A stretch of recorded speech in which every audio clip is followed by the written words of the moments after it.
xa befika eBhabheli bafika banikwa iprinciples zala ndawo, bafika bafundiswa imithetho yapha.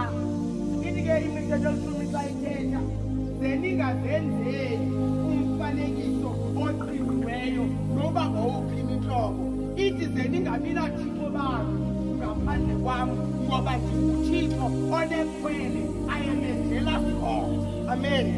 Now kwenzeka into yoba la madoda athathwa ayobekwa kweli lizwe.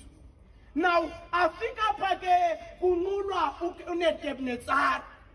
Now xa befika enqulwa banikwa indlela abamenze ngayo izinto.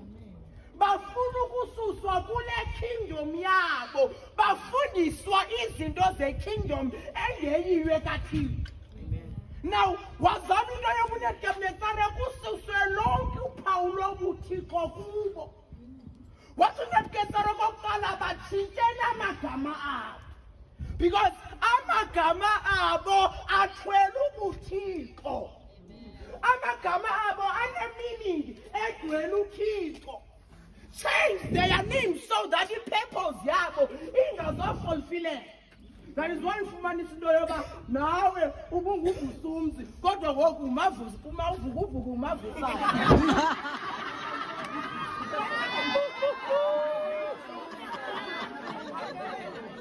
Malela njeba ngoku umavuvuka uzama ukusinywa laa nto intoba unguvusumzi. Uyavusa ke ngoku ekhaya? Mamela uthi ke ngoku kwesibili bafundiseni ilanguage yalapha. Ukutya mabakutye ayikukho oku bakwaziyo, meaning yonke into abayenzayo mayibe le yesi sithile. Now ndithanda ke ngoku into enye xa ndiyivala iBhayibhile xa ithetha oDaniel bagqiba into yoba abazokuzingcolisa ngezidlo zakwakumkani. Meaning loo nto ilela apha kuwe into yoba wena kube nesigqibo sithathayo.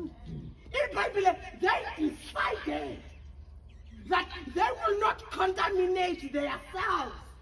Ifuna ke ngokuhlobo labantu abekuseni that we have a discerning spirit. Nguwe akwazi ukuyibona into that is not good for you. Ungasayibonanga uxelelwe that ziyingozi ezinye izinto. Balibonke igama lenkosi. Namhlanje ekuseni ngifuna nje uhlobo labantu abazofana noDaniel abazoyiqonda into yoba zikhona Joshua zonke izinto emhlabeni but azindilungelanga zonke. Amen. They decided that abazokuzingcolisa ngezidlo zakwakumkani.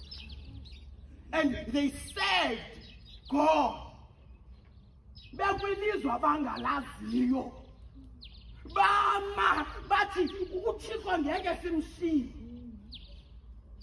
Meaning iyenzeka into yokuhlale kuThixo.